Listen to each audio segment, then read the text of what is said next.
Thank you.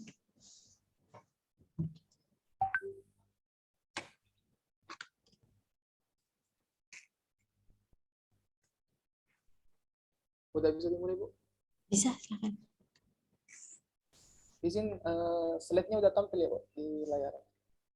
Belum. Belum, Mas. Nah,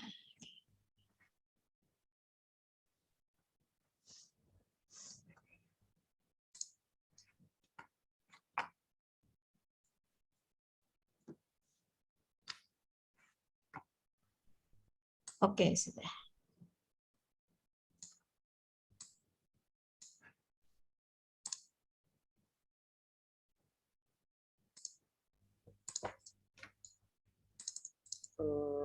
Bismillahirrahmanirrahim. Assalamualaikum warahmatullahi wabarakatuh. Waalaikumsalam warahmatullahi wabarakatuh. Baik teman-teman peserta pelatihan jurusan kelistrikan, pada pertemuan kali ini kita akan mengikuti materi terkait PLTS. Untuk kali ini sebelumnya saya perkenalkan diri saya dulu. Berikut data diri saya. Perkenalkan, nama saya Andi Anugrah Safar.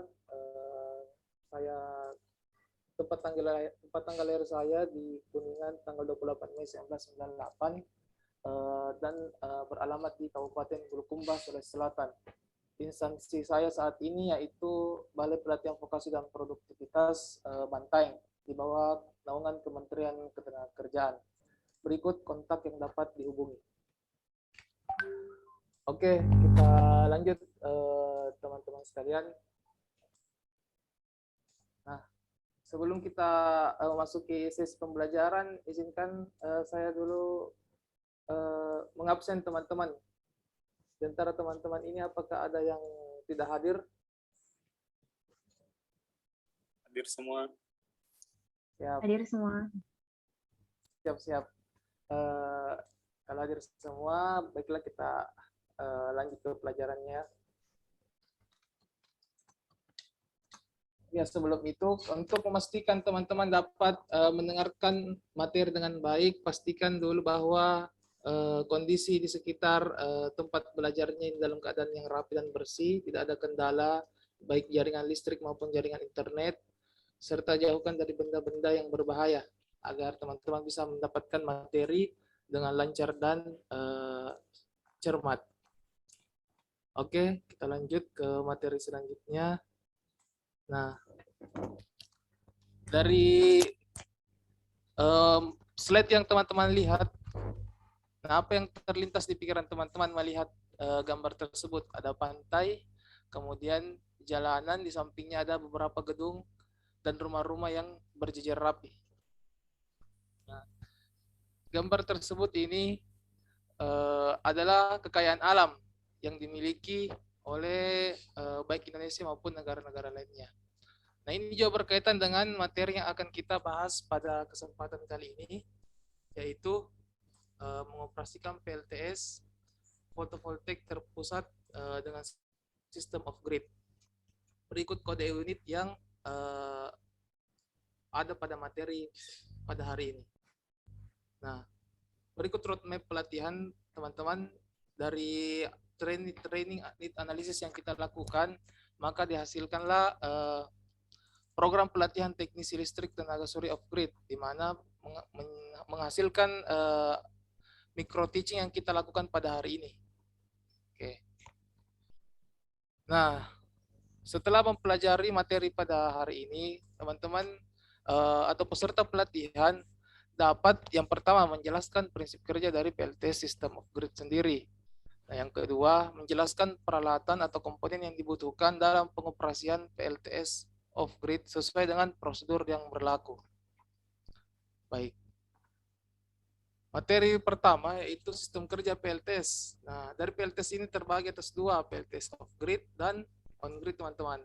Off grid itu sendiri yang dapat berdiri sendiri dan tidak tersambung ke jaringan listrik negara atau PLN. Sementara on grid itu kebalikannya, itu terhubung langsung oleh jaringan listrik negara. Jadi saling membackup, atau bahasa kelistrikannya itu terintegrasi ke dalam sistem. Adapun prinsip kerja dari PLTS upgrade yaitu pembangkit yang beroperasi secara independen memanfaatkan seluruh komponen PLTS sehingga dapat mempasok energi listrik selama 24 jam, di mana membutuhkan baterai saat cahaya matahari tidak cukup lagi membangkitkan energi listrik. Untuk materi prinsip kerja ini, teman-teman, jika ada yang ingin tanyakan, silakan. Atau kita lanjut? Lanjut, Pak. Baik, siap. Nah, selanjutnya komponen PLTS ini ada komponen utama dalam pembangkitan PLTS ini, yaitu pertama panel suryanya sendiri, di mana berfungsi untuk menyerap energi matahari dan mengubah menjadi arus listrik DC. Nah, sudut kemiringan yang disarankan itu 10 sampai 30 derajat untuk mengefisiensikan cahaya matahari yang diterima. Yang kedua ada solar charge control atau biasa disingkat controller saja, yaitu fungsinya untuk mendistribusikan listrik ke baterai ataupun ke inverter. Jadi apabila listrik diterima berlebih, maka akan disalurkan ke baterai atau sebaliknya disalurkan langsung ke inverter. Komponen yang ketiga itu baterai sendiri sebagai penyimpanan energi listrik, di mana ketika cahaya matahari tidak cukup, maka akan disalurkan, akan digunakan baterai sebagai sumber listrik. Yang ketiga, inverter atau penyearah yang akan mengubah arus listrik DC yang diterima melalui panel surya menjadi arus listrik AC yang akan difungsikan ke peralatan elektronik di rumah tangga.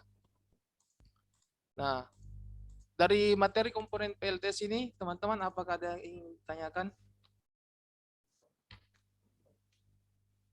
Kalau tidak ada, kita lanjut saja, teman-teman. Oke.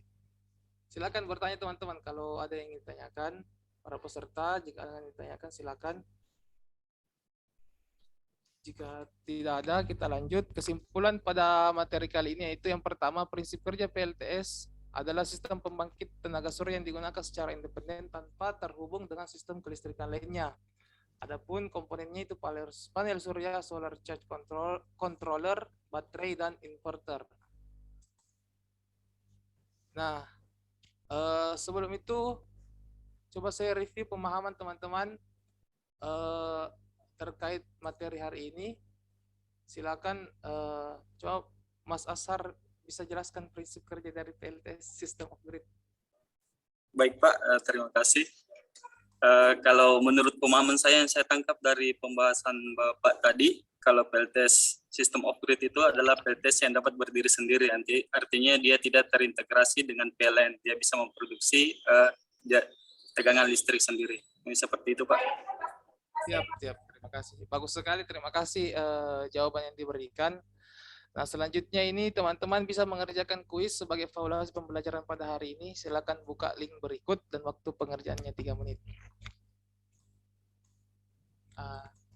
Baik, terima kasih sudah mengerjakan kuis. Terakhir ada tugas yang dapat teman-teman kerjakan dalam bentuk soft file. Nah, sudah ya? Oke, nggak apa-apa.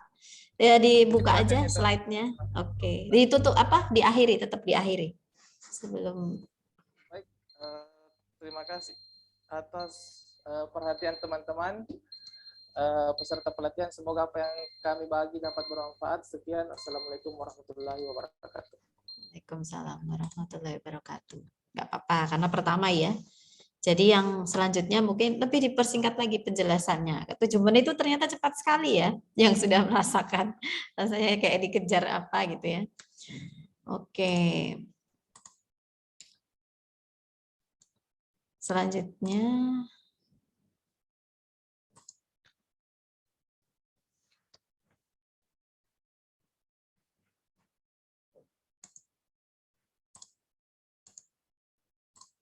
Diperpendek lagi nanti penjelasan untuk selanjutnya.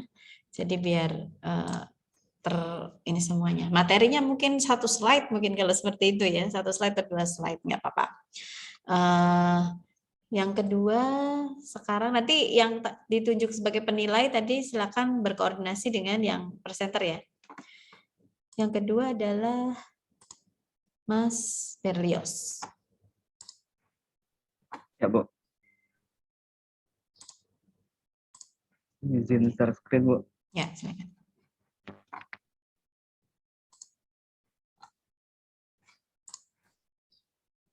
Udah kelihatan, Bu. Sudah. Berarti langsung saja mulai, Bu. Silakan. Baiklah, Assalamualaikum warahmatullahi wabarakatuh. Kembali lagi dengan saya untuk pada bagian micro teaching ini. Untuk yang pertama itu perkenalan diri dulu, yaitu untuk nama saya Berlios Morenzia, tanggal lahir 19 November 1994, untuk alamatnya itu di Padang, Sumatera Barat. Untuk instansi yaitu BPPP Padang, nomor HP 0813 7899 7875, dan email seperti yang tertera pada gambar di bawah. Terlebih dahulu saya menanyakan dulu, apakah ada yang tidak hadir pada hari ini atau hadir semua? Semua Pak. Hadir. Oke, terima kasih. Sebelumnya itu juga mengingatkan untuk tetap mematuhi protokol kesehatan. Sebelumnya biar lebih fokus, coba gambarkan dulu diri Anda dengan 2 kata dalam waktu 5 detik. 1, 2, 3, 4, 5. Silakan Pak Asar. Gugup. Oke, terima kasih Pak. Semangat Pak. Oke, selanjutnya itu untuk judul unit kompetensinya itu mengukur listrik dan elektronik. Untuk judul micro teaching itu cara mengukur arus listrik menggunakan tang ampere, kriteria unjuk kerja, peralatan dan setting tepat dipilih, memperoleh hasil pengukuran sesuai spesifikasi. Elemen kompetensi itu menggunakan peralatan pengukur listrik, unit kompetensinya mengukur listrik, untuk program pelatihannya pemasangan listrik pengguna sederhana. Untuk tujuan yaitu menjelaskan fungsi dan bagian pada tang ampere dan clamp ammeter. Manfaatnya dapat mengetahui fungsi dan bagian pada tang ampere dan mengetahui cara mengukur arus listrik. Langsung aja kepada materinya yaitu fungsi dan bagian pada tang ampere. Secara umum, tang ampere berfungsi untuk mengukur arus listrik pada sebuah kabel tanpa harus kontak langsung dengan terminal listriknya. Bagian-bagian pada tang ampere seperti yang kita lihat itu nomor 1 yaitu clamp head, nomor 2 trigger, nomor 3 range switch, ada nomor 4 data hole, nomor 5 display, nomor 6 terminal dan nomor 7 probe. Untuk langkah kerja pengukuran arus listrik menggunakan tang ampere, yaitu yang pertama yaitu putar selektor tang ampere ke posisi ampermeter AC untuk mengukur arus AC atau ampermeter DC untuk mengukur arus DC.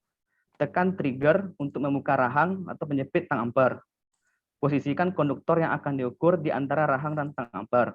Nomor 4 yaitu lepaskan trigger hingga rahang tersebut tertutup kembali. Jika kabel listrik belum dialiri listrik, maka hubungkan kabel. Jadi pada contoh pada gambar tersebut bisa kita lihat, pastikan kalau saat pada kita mengukur tang ampere itu yang kita ukur itu yaitu konduktor yang memiliki daya atau bukan, dan tidak bisa disatukan antara 2 kabel. Jadi hanya satu konduktor gitu. Dan sekedar info yang lainnya itu untuk selain untuk mengukur arus, itu juga tang ampere ini juga bisa mengukur seperti hambatan ataupun tegangan arus listrik. Oke, untuk kesimpulannya itu tang ampere sendiri merupakan itu alat ukur yang berfungsi mengukur arus listrik. Selain arus listrik, tang ampere juga bisa mengukur hambatan dan tegangan listrik. Seperti yang saya sebutkan sebelumnya, selain hambatan dan tegangan, pada displaynya juga kita lihat banyak fungsi yang bisa dilaksanakan pengukuran menggunakan tang ampere. Sekarang yaitu untuk mereview kembali pemahaman dari peserta.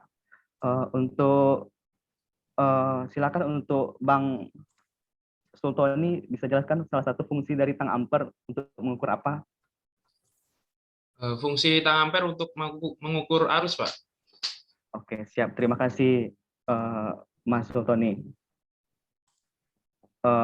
Selanjutnya itu saya menanyakan kepada Mbak Wina, silakan sebutkan nama bagian dari tang ampere yang nomor A. Gitu.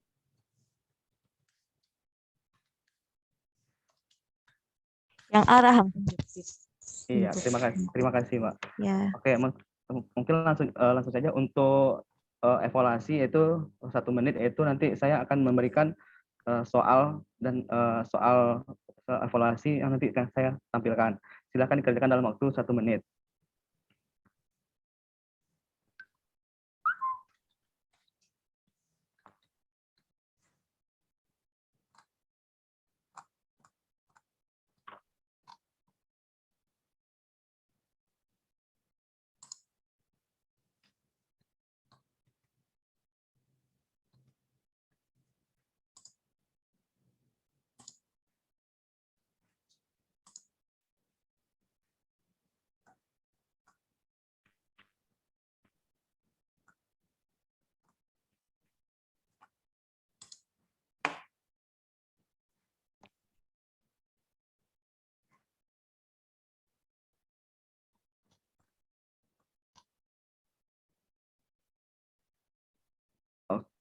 Oke, mungkin untuk soalnya udah ada yang selesai mengerjakan.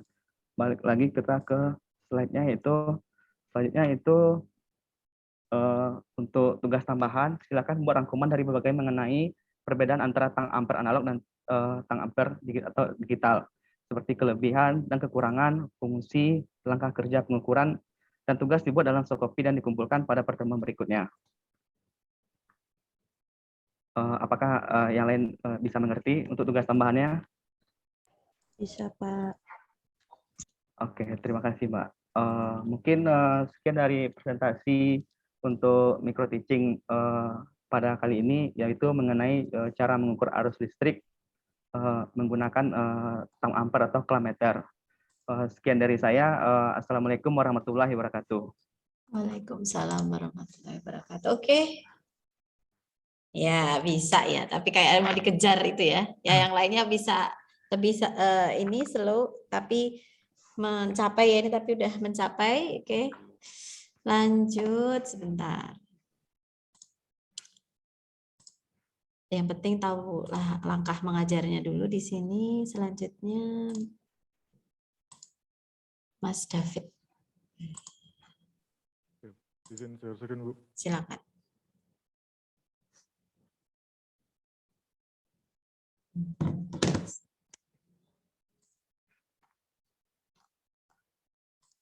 Izin sudah kelihatan kah?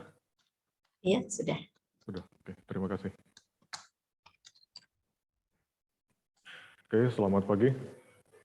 Perkenalkan, nama saya David Tuasa Mosir, tanggal lahir saya 27 Oktober 1992, alamat saya di Poka, Kota Ambon, saya bekerja di BPP Ambon, alamat email dan nomor HP bisa dilihat di slide. Pagi ini saya ingin absen teman-teman ya, di sini saya punya daftar absen, ada Wina, Tiara, dan Yulia. Apakah tiga-tiganya hadir? Hadir, Pak. Hadir ya, oke. Masih semangat ya belajarnya ya? Semangat, Pak. Semangat, oke. Lanjut untuk safety induction ya. Untuk teman-teman di sini usahakan teman-teman mencari posisi yang ternyaman dan usahakan jauh dari peralatan-peralatan yang berbahaya. Dan pada saat pelatihan ini usahakan teman-teman dilarang untuk membunyikan handphone ya, dilarang untuk merokok juga dan tetap selalu menjaga 3M. Oke, di sini ada persepsi. Mungkin teman-teman ada yang ingin menyampaikan pendapat?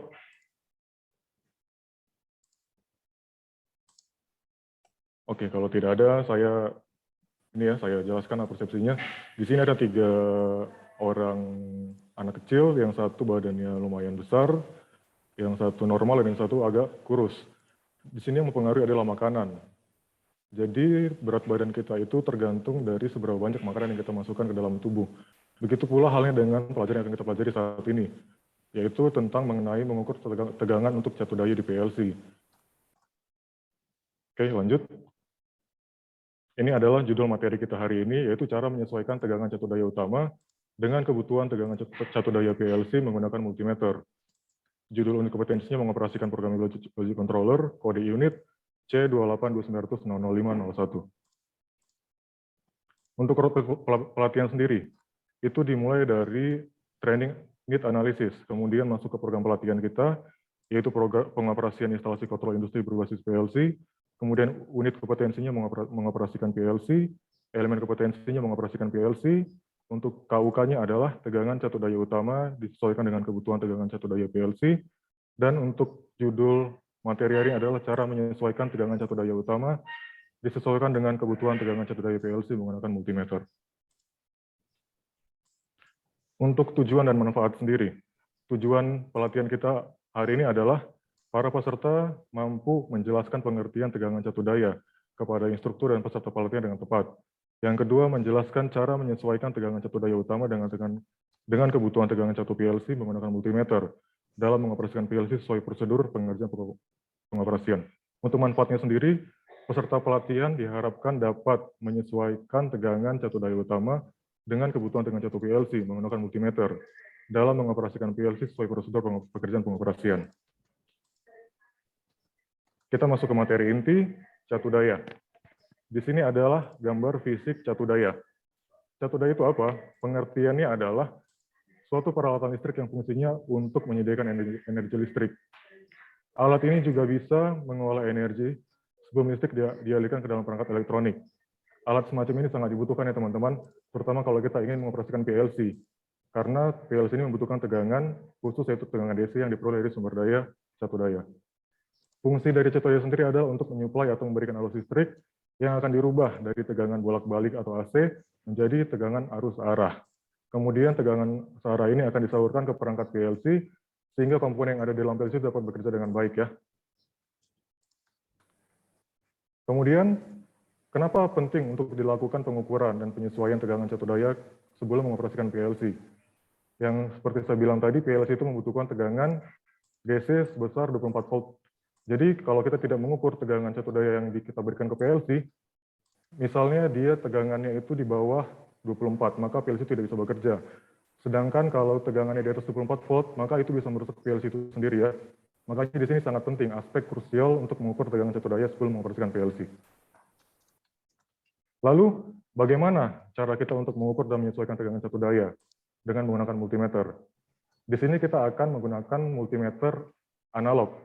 Sebelum teman-teman menggunakan pengukuran, usahakan untuk memakai safety shoes ya teman-teman, karena safety shoes ini bisa untuk melindungi teman-teman dari tersengat arus itu saat melakukan pengukuran. Langkah-langkah yang pertama adalah kita kalibrasi dulu alatnya, kemudian kita memposisikan selektor kita ke DC volt. Kemudian kita memilih skala selektor di multimeter. Kalau teman-teman tidak tahu berapa tegangan yang akan dipilih, usahakan selektor itu lebih besar daripada nilai tegangan yang akan diukur. Kemudian pastikan tidak ada beban yang terhubung ke catu daya. Terus kita menghubungkan terminal probe merah ke jalur positifnya catu daya dan probe yang negatifnya ke jalur yang negatifnya catu daya. Kemudian kita baca hasil pengukuran di multimeter, dan kalau sudah sesuai dengan hasil tegangan catu daya yang dibutuhkan oleh PLC, kita baru boleh menyalakan atau mengoperasikan PLC. Sampai di sini, teman-teman ada yang ditanyakan?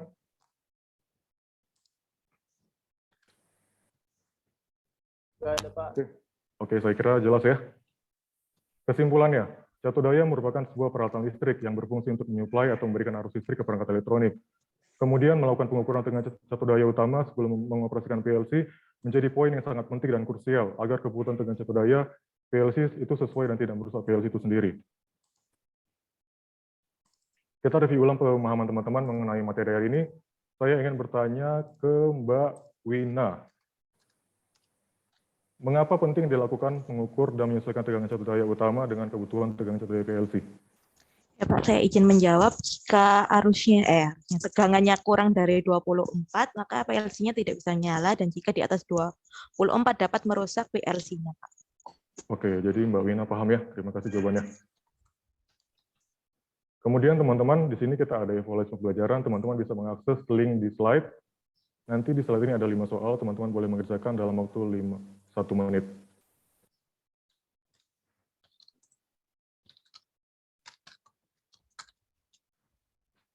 Oke, terima kasih. Saya sudah terima hasilnya. Semua jawabannya benar ya. Teman-teman berarti sudah paham.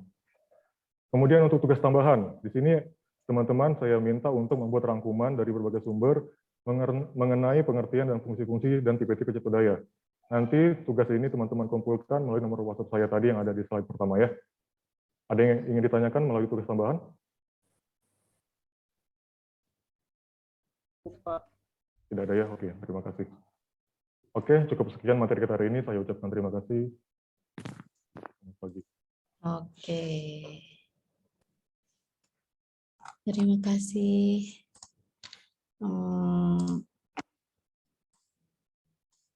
Ya, sebentar. Ya, memang di sini interaksi dengan peserta mungkin agak berkurang karena waktunya yang mepet ya, tidak masalah. Nanti kita kalau mikro di offline nanti mungkin bisa dikembangkan sama teman-teman. Minimal teman-teman sudah kenal dulu ini nanti langkah-langkahnya ya. Nanti paling ada beberapa yang perlu diperkuat lagi. Oke, sekarang selanjutnya siapa nih? Harun, Mas Harun. Ya, silakan. Izin share screen, Bu. Ya, silakan. Teman-teman, apa sudah terlihat? Belum. Masih loading. Oke, Pak. Oke. Oke, Assalamualaikum warahmatullahi wabarakatuh. Terima kasih. Ya, hari ini kita akan belajar tentang cara memeriksa rangkaian kontrol motor listrik 3 fasa forward reverse ya.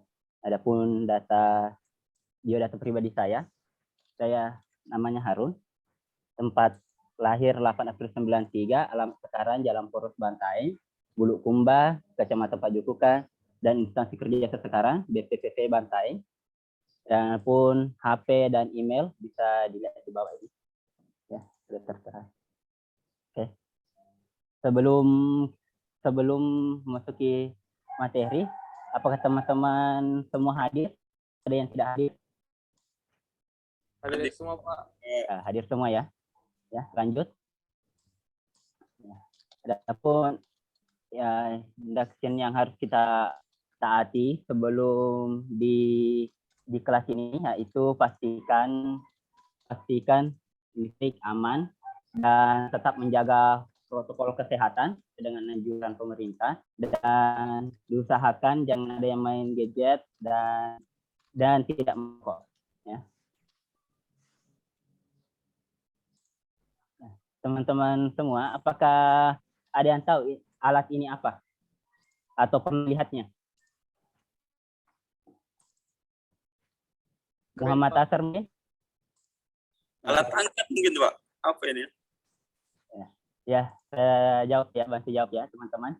Jadi ini merupakan hoist. Jadi itu alat angkat, betul tadi yang disebutkan ya, yang disebut teman kita Muhammad Asar, ini adalah hoist. Dan mengapa kita melihat ini sebelum masuk materi? Karena ini berkaitan langsung dengan pemeriksaan rangkaian kontrol motor yang 3 fasa reverse.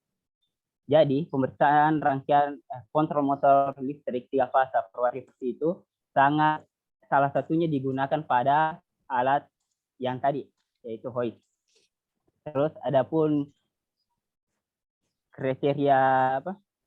unit kompetensi kita pada hari ini yaitu melaksanakan pemeriksaan dan pengujian rangkaian installasi motor listrik dan kontrol motor listrik. Terus elemen kompetensinya itu melaksanakan pemeriksaan dan pengujian, dan kriteria unjuk kerjanya melakukan pemeriksaan dan pengujian komponen instalasi sesuai SOP, dan judulnya itu cara memeriksa rangkaian kontrol motor listrik 3 fasa forward reverse. Adapun tujuan dari materi kita hari ini yaitu peserta dapat memeriksa rangkaian kontrol motor listrik 3 fasa forward reverse. Yang kedua, peserta dapat memeriksa rangkaian daya motor listrik 3 fasa, dan manfaatnya itu peserta dapat mengaplikasikan rangkaian kontrol motor 3 fasa ini di industri serta rangkaian dayanya. Ya, ini langsung saja masuk di materi. Adapun rangkaian kontrolnya, yaitu pada rangkaian kontrol forward reverse, hal yang paling penting yang kita perhatikan yaitu adanya sistem interlock, di mana sistem interlock ini merupakan NC dari kontaktor yang lain sebelum masuki koil ke kontaktor utama. Ya, seperti contohnya ini, ada kontaktor 1 di bawahnya. Jadi sebelum masuk di koilnya harus ada dipasang kontaktor 2. NC-nya kontaktor 2, seperti itu. Adapun kalau untuk di pengoperasian hoist sendiri, kebanyakan sebenarnya tidak menggunakan NO diparalelkan dengan pasumatan, karena untuk itu merupakan safety-nya. Tapi untuk pada penggunaan, misalnya penggunaan pagar untuk sekali tekan, maka kita harus menggunakan NO-nya kontaktor sebagai alat pengunci supaya bisa dilaksanakan dengan sekali tekan. Oke. Dan rangkaian yang lainnya itu bisa hampir mirip dengan sistem DOL, direct online. Terus masuk di rangkaian daya. Rangkaian daya pada sistem forward reverse yaitu menggunakan 2 unit kontaktor, di mana untuk pengoperasian motor yang berlawanan dengan arah jarum jam, maka dioperasikan oleh kontaktor 2, dan di kontaktor 2 outputnya itu akan ditukar fasanya. Contohnya pada gambar ini, pertukaran fasa itu dilakukan pada fasa R dan S. Jadi fasa C-nya tetap masuk di poin ketiga, sedangkan fasa R pada keluaran kontaktor kedua menuju ke poin S, dan begitu pun sebaliknya. Dan untuk kontaktor pertama hampir mirip dengan sistem direct online. Oke. Ya, jadi saya simpulkan sedikit. Hal yang paling penting diperhatikan pada forward reverse yaitu pada rangkaian kontrol wajib diperhatikan adanya interlock untuk mencegah kontaktor 1 dan kontaktor 2 bekerja bersamaan. Dan untuk di rangkaian daya, salah satu fasanya ditukar untuk membuat motor berputar berlawanan arah jarum jam. Pada kontaktor 2, contoh, ada output dari kontaktor 2. Contoh ya, dari gambaran tadi yaitu fasa R dan S ditukar sedangkan fasa S tetap.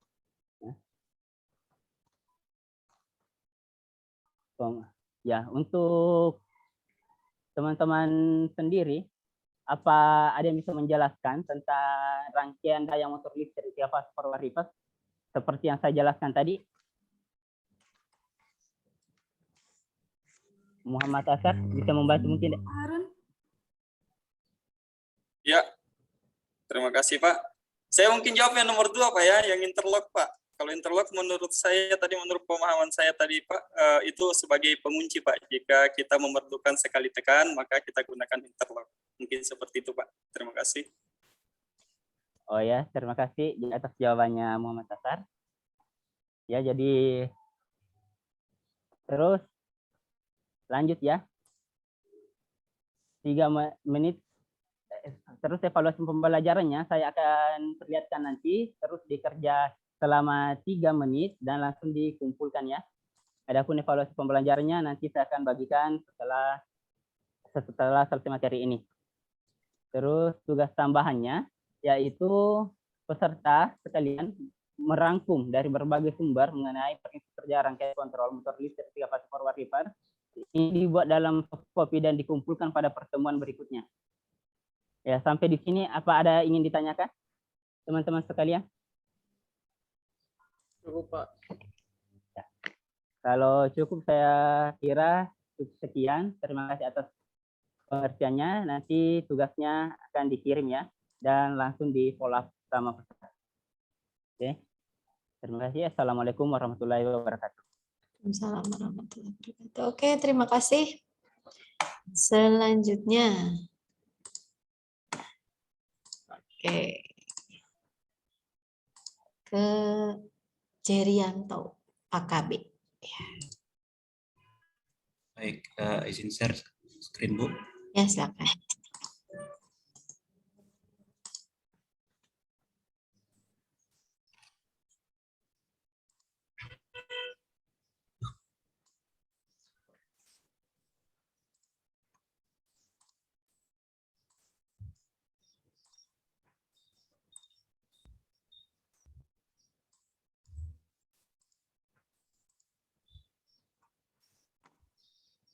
Mohon izin, apakah sudah tampil? Belum. Koneksinya kayak juga belum bagus kayaknya, Mas Jerianto kayak. Koneksi kurang bagus. Kayaknya.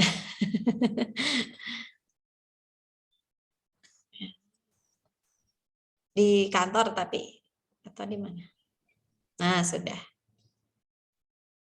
Di rumah, Bu. Oh, oke. Tapi udah terlihat.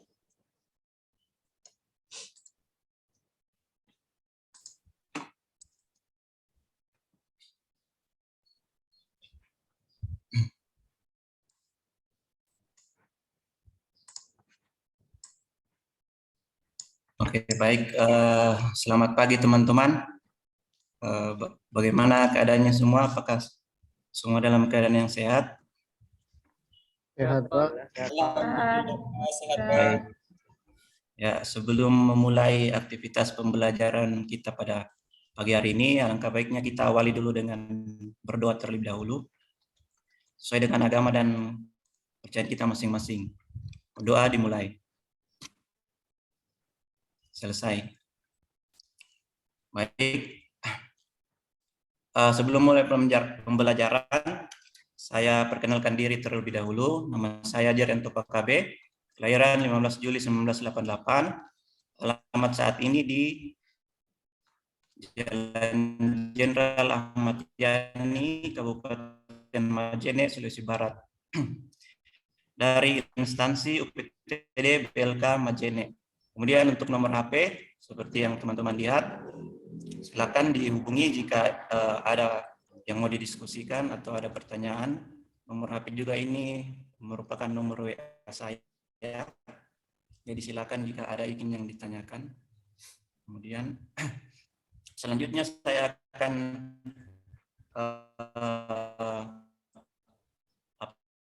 absensi dulu.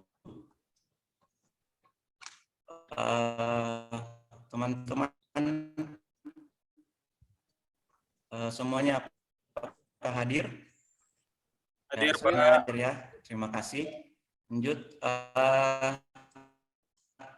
Sebelum memulai materi, supaya pembelajaran kita bisa berlangsung sepakat mengikuti beberapa peraturan ya, pembelajaran. Kemudian karena saat ini sedang kita di masa pandemi, kita mematuhi protokol kesehatan. Ya. Kemudian juga tolong dilihat di sekitar teman-teman, di sekeliling teman-teman, di bawah kursi, kalau ada benda yang mengganggu, seperti kabel listrik, ya mohon disingkirkan terlebih dahulu. Jangan sampai itu mengganggu kenyamanan atau bahkan membuat kita celaka. Nah, kemudian sebelum masuk ke materi, saya akan memperlihatkan sebuah gambar ilustrasi. Kira-kira apa yang teman-teman pikirkan ketika melihat gambar ini? Ada yang bisa melihat? Penangkal petir, Pak.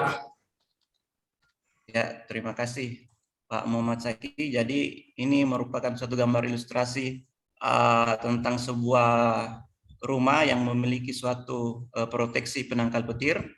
Jadi nanti dari gambar ini akan berhubungan dengan materi kita pada pagi hari ini.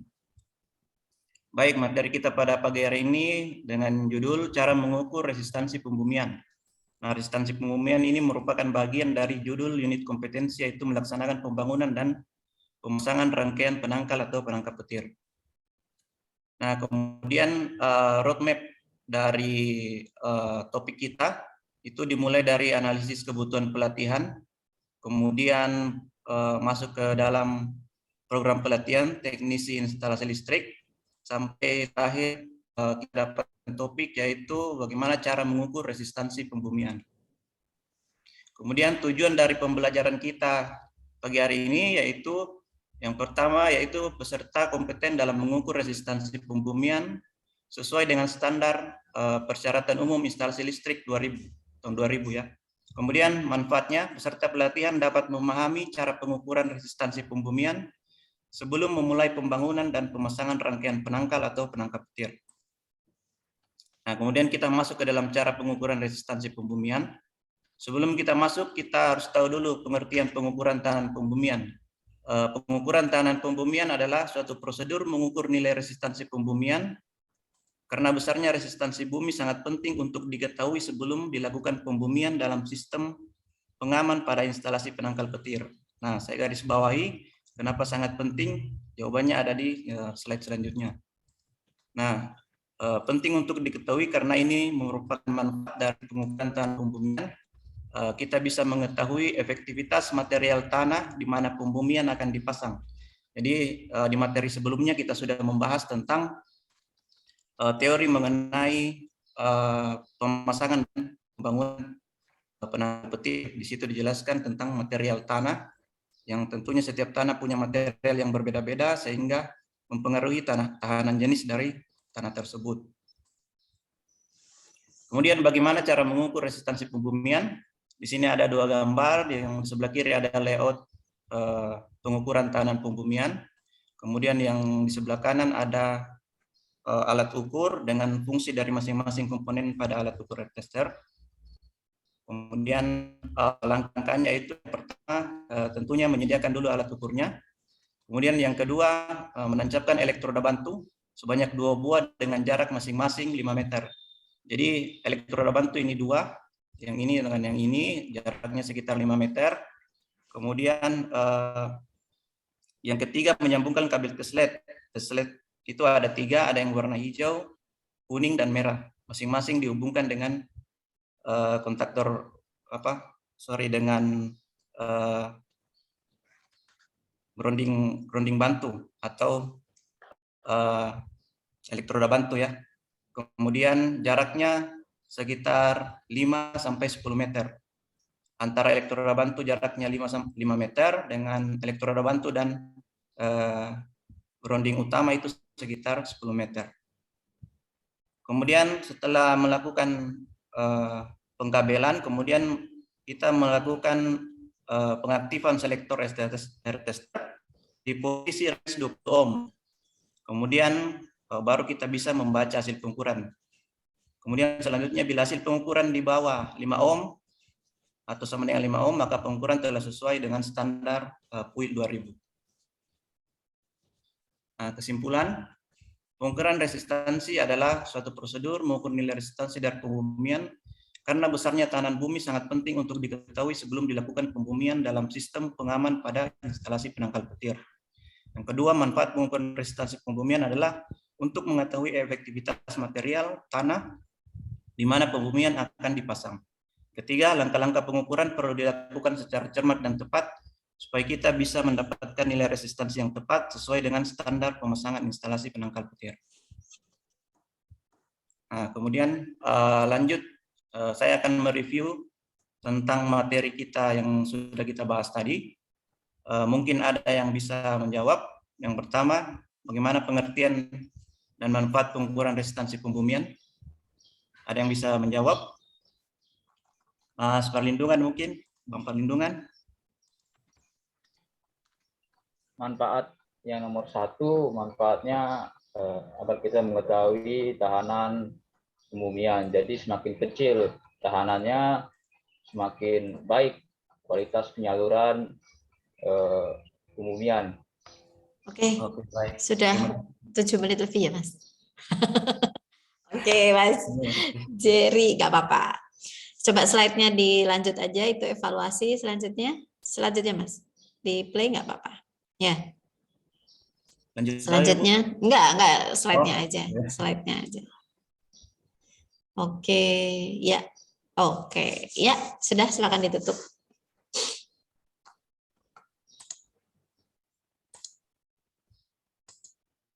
Mas Jerry boleh ditutup, maksudnya diakhiri maksudnya.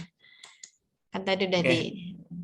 Oke, baik, terima kasih. Jadi materi kita pada pagi hari ini sudah selesai. Terima kasih atas perhatian dan partisipasi teman-teman. Semoga bermanfaat. Selamat pagi, salam sehat. Terima kasih. Oke, terima kasih. Tidak apa-apa, kan waktunya cepat sekali. Sekarang giliran Kris Kalia Mayangkari. Apa suara saya terdengar jelas, Ibu dan teman-teman? Ya. Oke, izin saya screen ya, Ibu. Silakan.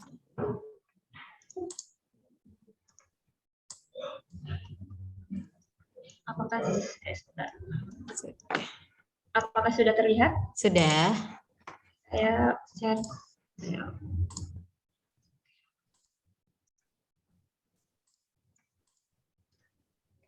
Terlihat guys, teman-teman dan oke. Bismillahirrahmanirrahim. Assalamualaikum warahmatullahi wabarakatuh. Waalaikumsalam. Selamat pagi, salam sejahtera untuk kita semua. Untuk mengawali pagi ini, mungkin ada yang senyum-senyum dengan slide saya yang pertama. Ya, semoga senyumnya itu membawa semangat untuk kita semua agar kita bisa menerima materi hari ini dengan baik. Oke, dan saya juga tidak ditinggalkan. Oke, selanjutnya mari kita perkenalan. Nama saya Kris Kalia Mayangkari, bisa dipanggil Mayang. Alamat saya ada di Yogyakarta. Saya dari Balai Latihan Kerja dan Pengembangan Produktivitas BLKPP DIY. Ini ada alamat email dan nomor HP saya. Silakan kalau mau dicatat. Selanjutnya, karena kita di sini pertemuannya online menggunakan Zoom, ada yang belum join atau ada yang belum hadir? Sudah semua, Bu. Dan oke, terima kasih untuk kehadirannya. Baik, kita mulai saja. Nah, ini karena tadi kita pertemuannya online, ini ada hal-hal yang harus diperhatikan. Yang pertama, itu posisi duduk yang ergonomis, jarak mata ke layar.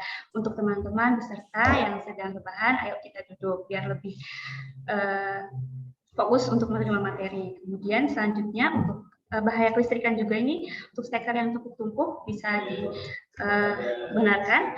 Kemudian jauhkan minuman yang mudah tumpah, yang bisa menumpahki dari laptop ataupun PC. Nah, untuk refresh ini kira-kira ada yang tahu nggak ya peralatan apakah ini? Ini merupakan peralatan APP, alat pengukur dan pembatas. Ini sebelumnya, di materi sebelumnya kita sudah membahas tentang pemasangan dari APP itu sendiri. Nah, nanti setelahnya ini kita akan membahas tentang melaksanakan pengoperasian komponen dan sirkuit alat pengukur dan pembatas untuk instalasi pemanfaatan tenaga listrik. Ini demikian juga ada kode-kodenya. Oke.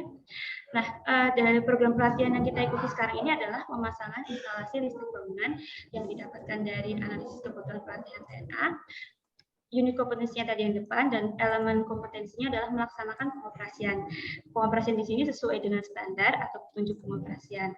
Jadi kita akan mempelajari hari ini adalah cara pengoperasian komponen dan sirkuit alat pengukur dan pembatas atau APP. Nah, tujuannya pelatihan ini adalah setelah selesai mengikuti, peserta dapat menjelaskan pengertian fungsi komponen dari sirkuit alat pengukur dan pembatas, serta dapat menjelaskan cara pengoperasian komponen dan sirkuit dari APP.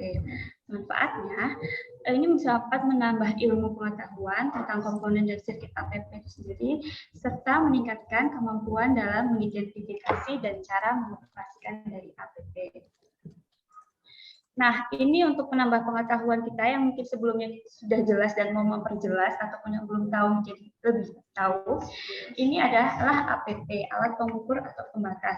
Nah, pengukur di sini maksudnya adalah untuk menentukan besarnya pemakaian daya dan energi listrik. Ini adalah, atau biasa disebut dengan kWh meter.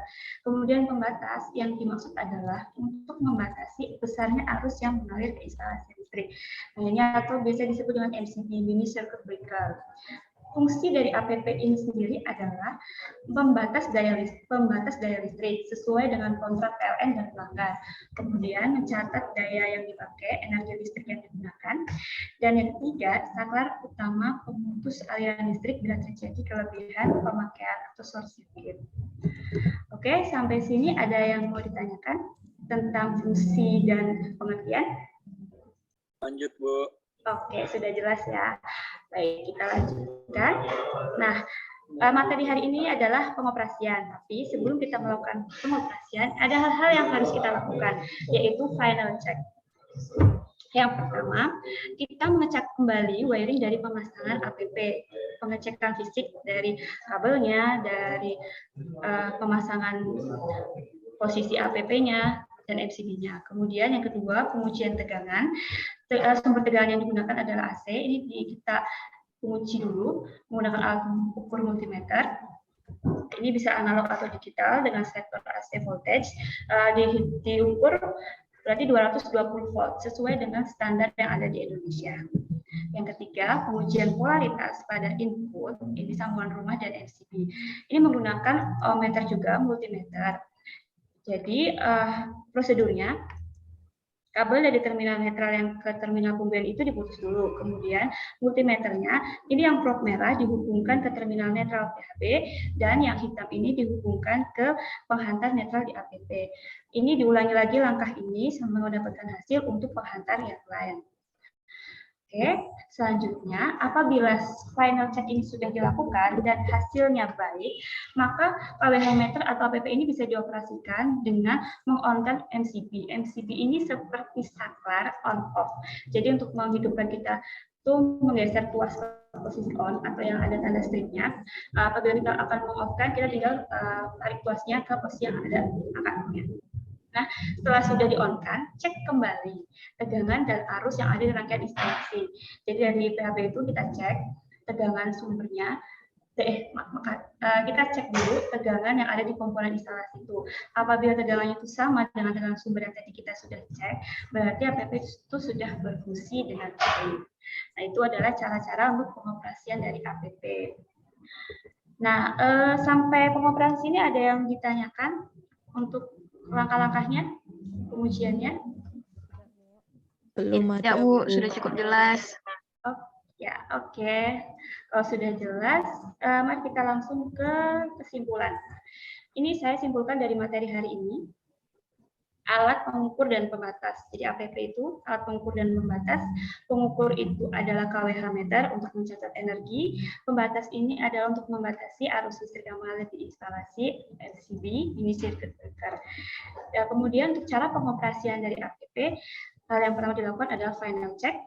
Apabila final check itu sudah bagus, kondisinya sudah oke, baru kita bisa men-on-kan dari MCB itu. Nah, apabila tadi tidak ada pertanyaan, sekarang saya akan mereview tentang materi yang saya jelaskan pada hari ini. Oke, ini pertanyaannya. Jelaskan fungsi dari komponen dari sirkuit APP. Oke, ada yang bisa menjawab? Izin Bu, menjawab Bu. Oke, Mas Mahendra silakan. Mungkin yang pertama itu sebagai pembatas daya listrik, terus pencatat daya listrik yang digunakan oleh konsumen. Mungkin yang terakhir sebagai saklar utama pemutus apabila ada short atau beban lebih. Mungkin segitu Bu. Oke, terima kasih Mas Mahendra. Jawabannya tepat sekali. Jadi fungsinya itu sebagai pembatas, kemudian sebagai pencatat juga pengukur untuk daya energi daya listrik. Oke, selanjutnya ini ada form evaluasi. Evaluasi ini ada soal-soal yang bisa dikerjakan oleh peserta sekalian, teman-teman sekalian. Nah, ini ada 5 soal pilihan ganda dan isi. Silakan bisa dikerjakan. Waktunya 1 menit.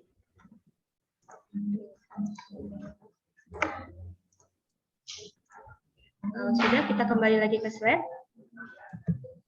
Nah, ini mungkin yang ditunggu-tunggu ya teman-teman semua, yaitu adalah ada tugas tambahan. Nah, yang pertama itu adalah buatlah rangkuman dan sebutkan sumbernya. Jadi, pembuat rangkuman, tapi habis itu dikasih sumbernya yang didapat dari mana. Misal dari internet, dicantumkan websitenya apa, dari buku juga dicantumkan bukunya, penerbitnya, dan penulisnya. Itu tentang pengertian, fungsi, dan cara pengoperasian komponen sirkuit alat pengukur dan pembatas atau APP. Tugas ini dibuat dalam bentuk softcopy, bisa Word atau PDF, dikumpulkan via WA ke nomor WA saya, maksimal pertemuan berikutnya. Jadi mungkin siang hari besok. Oke. Nah, ini slide terakhir sebagai penutup materi kita pada hari ini. Daun kuning tanda menua berjumlah 5. Walau tak bersuah, semoga materi ini bisa diterima. Begitu ya teman-teman dan para peserta sekalian. Saya rasa sudah cukup, dan apabila ada pertanyaan tentang tugas ataupun tentang materi saya jelaskan pada hari ini, bisa kirim message ke email saya ataupun ke WA saya, silakan. Bisa kapan aja, terserah. Baik, untuk materinya saya cukupkan dulu. Terima kasih atas perhatian dan atensinya. Assalamualaikum warahmatullahi wabarakatuh. Waalaikumsalam warahmatullahi wabarakatuh. Oke. Nggak cepet-cepet tapi nyampe semua ya. Ya, oke. Sekarang gilirannya Mas Mahendra Alfiansyah. Izin share screen Bu. Silakan.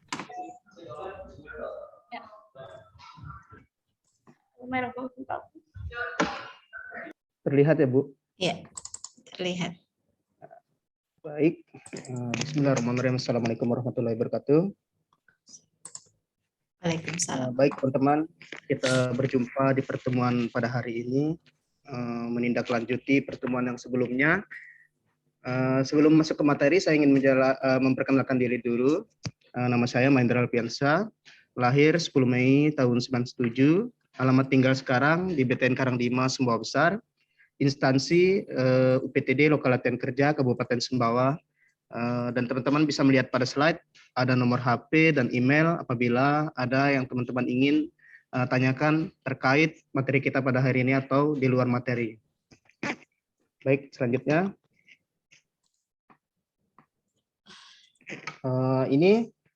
Ini merupakan materi lanjutan dari Pak Jerry tadi yang telah menjelaskan yaitu tentang cara pemakaian air tester.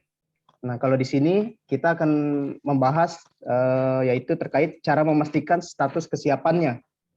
Adapun judul unit dari kompetensi ini yaitu membantu pelaksanaan pemeriksaan dan pengujian instalasi pemanfaatan tegangan rendah. Tapi sebelumnya Ketua kelas, apakah kita ini udah lengkap apa belum nih kelasnya nih? Lengkap, Pak. Siap. Terima kasih Ketua kelas. Kita next ya. Baik, teman-teman, sebelum kita masuk ke materi, saya ingin mengingatkan kepada teman-teman semua terlebih dahulu untuk memperhatikan lingkungan kerjanya. Jangan sampai ada stop kontak berada di kaki teman-teman, nanti bisa entah itu terinjak, tersetrum gitu. Terus ada kabel yang terlilit mungkin, entah itu charger atau lain-lain. Dan jangan lupa jaga prokes, memakai masker bagi teman-teman yang berada di kerumunan. Dan usahakan untuk tidak bermain gadget dan tidak merokok ya teman-teman. Baik, kita next ya. Baik, ini adalah roadmap pembelajaran kita pada hari ini. Kita akan berfokus pada kriteria unjuk kerja, yaitu mempersiapkan atau mengetahui status kesiapan peralatan pada daftar peralatan yang sudah kita susun. Baik, ini teman-teman bisa lihat di slide. Kita next ya. Adapun tujuan peserta yaitu kompeten.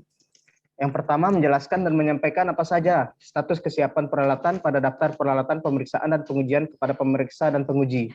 Yang kedua, kompeten pada memeriksa dan memastikan status kesiapan peralatan pada daftar peralatan pemeriksaan dan penguji. Dan yang ketiga, melaksanakan kerja dengan aman sesuai dengan prosedur operasi standar. Adapun manfaatnya yaitu peserta mengetahui cara menjelaskan dan menyampaikan status kesiapan peralatan. Yang kedua, peserta mengetahui cara memeriksa dan memastikan status kesiapan peralatan. Dan yang ketiga, peserta mengetahui prosedur kerja yang aman sesuai SOP. Kita next ya. Baik, yang pasti teman-teman udah sering mendengar yaitu kata pengukuran, di mana pengukuran adalah penentuan besaran, dimensi, atau kapasitas biasanya terhadap suatu standar atau satuan ukur. Karena kita berkaitan tentang listrik, maka pengukuran besaran listrik ini yang kita bahas ada 3, karena kita fokuskan di materi ini yaitu 3 pengukuran. Yang pertama pengukuran arus, yang kedua pengukuran tegangan, yang ketiga pengukuran tahanan pembumian. Yang tadi yang sudah dijelaskan oleh Pak Jerianto. Baik, di pengukuran arus kita menggunakan alat yang namanya multimeter atau yang lebih dikenal ampermeter yaitu ampere, volt, dan ohm. Ampermeter sendiri yaitu suatu alat ukur yang menerah kuat arus listrik dalam satuan ampere. Sedangkan untuk tegangan yaitu voltmeter, suatu alat ukur yang menerah tegangan listrik dalam satuan volt.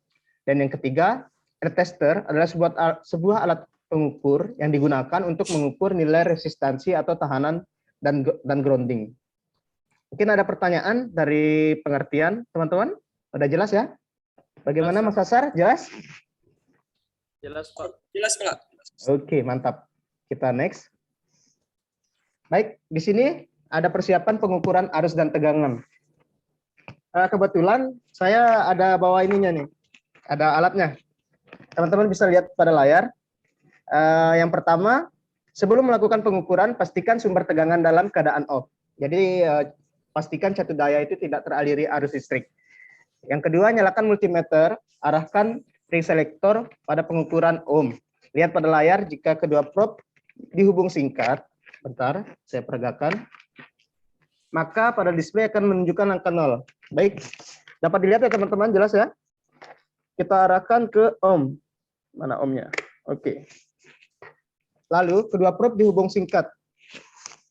Ini kebetulan multimeter yang saya bawa ini rusak.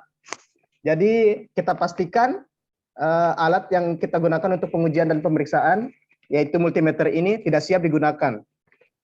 Nah, selain itu, teman-teman juga harus memeriksa terdapat 2 probe berwarna hitam dan merah. Jangan sampai kedua probe ini tidak ada dalam satu unit multimeter ini. maka itu tidak dapat dikatakan peralatan ini siap untuk melakukan pemeriksaan dan pengujian. Adapun dapat teman-teman lihat pada slide, ada rangkaian ampere dan voltmeter. Ini merupakan teknik pengukuran ampermeter dan voltmeter atau arus dan tegangan. Untuk mengukur arus, kita lihat pada rangkaian tersebut bahwa multimeter ini dirangkai seri terhadap beban, sedangkan untuk mengukur tegangan, multimeter ini dirangkai paralel pada beban. Mungkin ada pertanyaan terkait penjelasan saya. Mbak Tiara, mungkin sudah jelas? Jelas, Pak. Mantap. Oke, kita next saja ya. Oke. Yang kedua ini seperti yang tadi dijelaskan oleh Pak Jerianto, kebetulan saya bawa anunya juga nih, ada apa namanya? Ada alat ukurnya. Nah, ini merupakan air tester untuk mengukur tahanan pembumian. Bagaimana sih status kesiapan dari alat ini dalam kita melakukan pemeriksaan dan pengujian? Sebelum digunakan, pastikan baterai air tester dalam keadaan terisi dengan cara menyalakan indikator pada layar. Oke, udah kita nyalakan nih. Ini sebelumnya, ini sesudah kita nyalakan. Ada ya? Ada tulisannya ya? Berarti ini indikator bahwa alat air tester ini udah siap digunakan.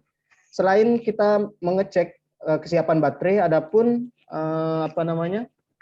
perlengkapan yang lainnya untuk melakukan pengukuran, yaitu ada paku. Ini pakunya. Paku ini sebenarnya 3 buah, cuman yang satunya hilang.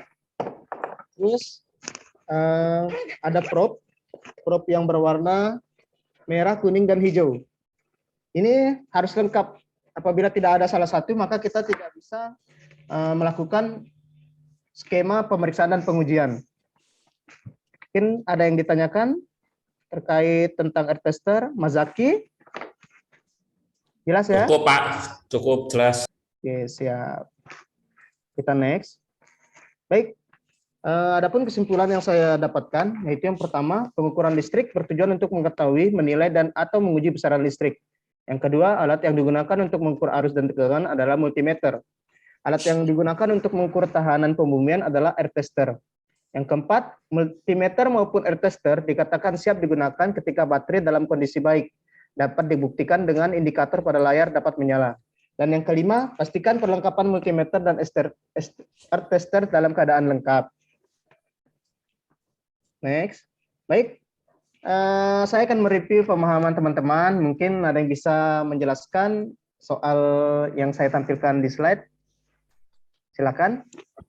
Izin Pak, saya Pak. Oh ya, silakan Mbak Tiara. Teknik pengukuran arus tadi seperti yang sudah Pak jelaskan, di mana untuk pengukuran arus alat ukurnya dirangkai secara seri dengan beban, sedangkan untuk pengukuran tegangan alat ukurnya dirangkai secara paralel dengan beban. Mungkin itu Pak, terima kasih. Baik, terima kasih Mbak Tiara. Ya betul ya jawabannya, yaitu pengukuran arus dirangkai seri, sedangkan pengukuran tegangan dirangkai paralel. Terima kasih Mbak Tiara. Oke, yang selanjutnya slide-nya aja. Oke. Ini lembar evaluasinya, silakan teman-teman klik link yang saya share. Dan ini tugas tambahannya, apabila ada yang kebingungan bisa tanya saya melalui WA. Baik, terima kasih. Saya cukupkan pertemuan pada hari ini. Wabillahi taufiq wal hidayah. Wassalamualaikum warahmatullahi wabarakatuh. Waalaikumsalam warahmatullahi wabarakatuh. Oke, terima kasih. Selanjutnya adalah Maulana Ramadhani. Oke, Mas Maulana. Izin share screen ya Bu ya. Silakan.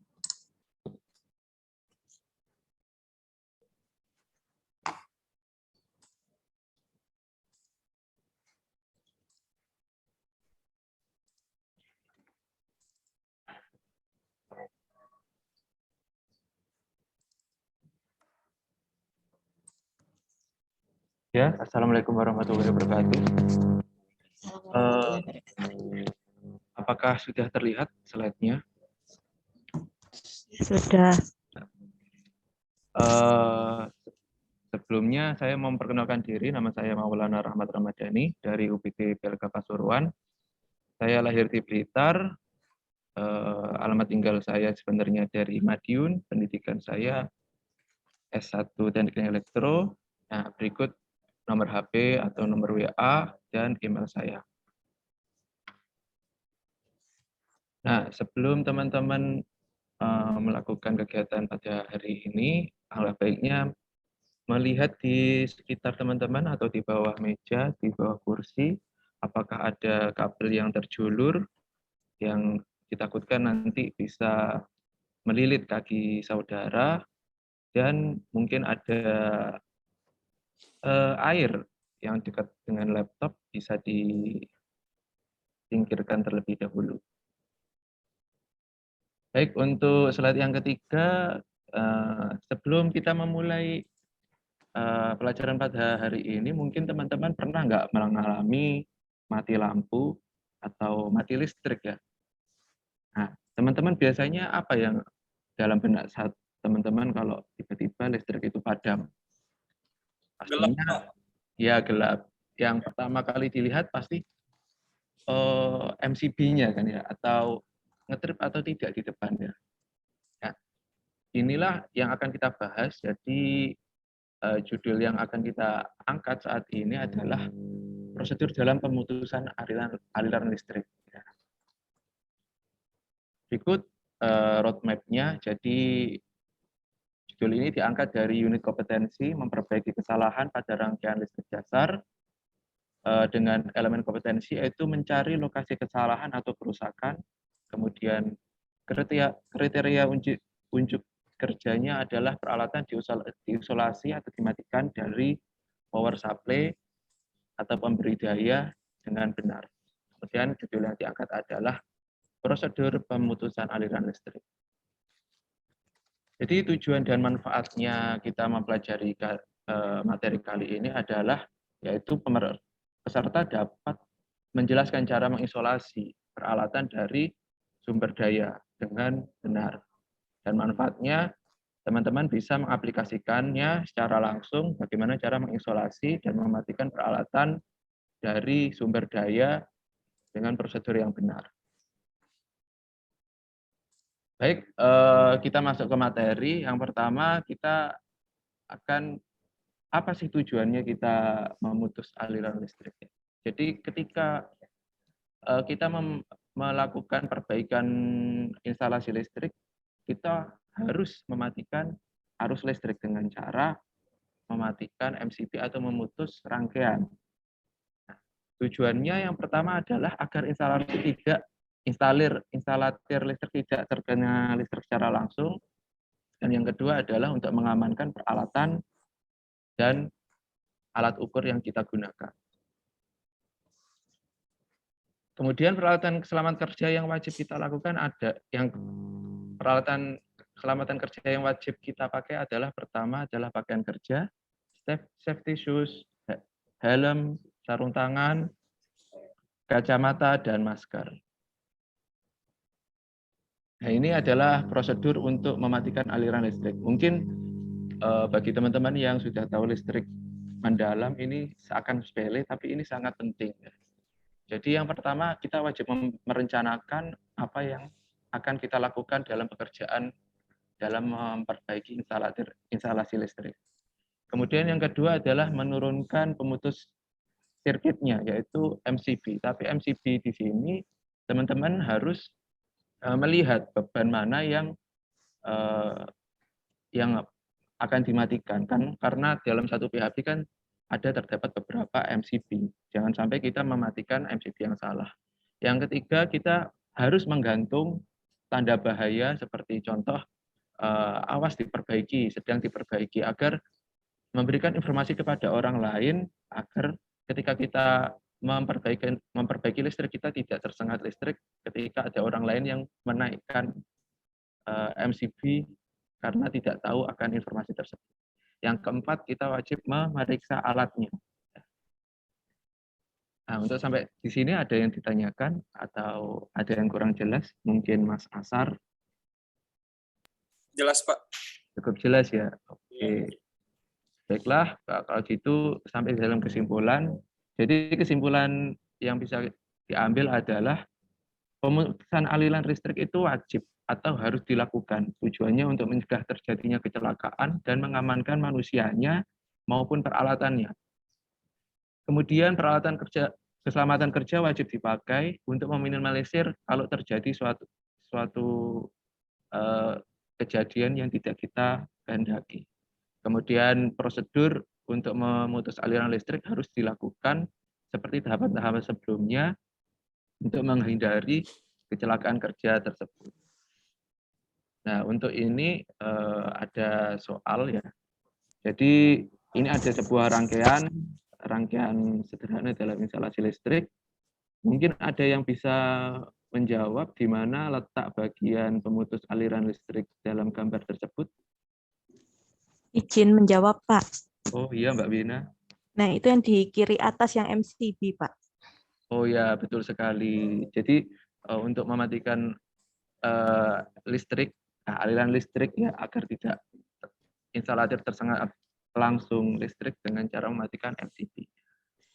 Baik, untuk selanjutnya kita melakukan evaluasi. Evaluasi silahkan dikerjakan, saya beri waktu 5 menit. Nanti hasilnya silahkan teman-teman upload di email saya tadi ataupun di WA. Baik, terima kasih. Saya kira sudah selesai. Dan ini adalah tugas tambahan yang memperdalam ilmu teman-teman, yaitu membuat rangkuman dari berbagai sumber, boleh video, artikel, atau sumber lain, mengenai bahaya akan kelalaian dalam pemutusan aliran listrik. Baik, terima kasih. Sekian materi dari saya. Kurang lebihnya mohon maaf. Assalamualaikum warahmatullahi wabarakatuh. Waalaikumsalam warahmatullahi wabarakatuh. Sebentar, Mas. Minta tolong lihat judul. Tadi, selesai. Judul apa? Judul ini materinya. Ini. Oke, terus tujuan. Roadmap, oke, lanjut. Oke, bisa di-play, Mas? Maaf.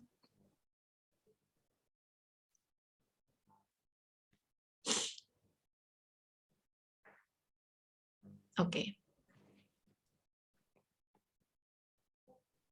Oke, ya, terima kasih. Sudah.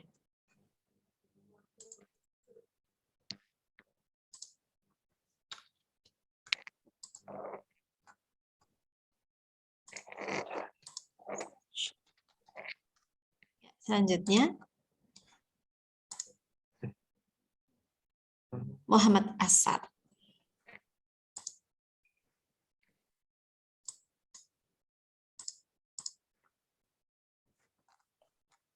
Baik, saya mempersiapkan materi ya.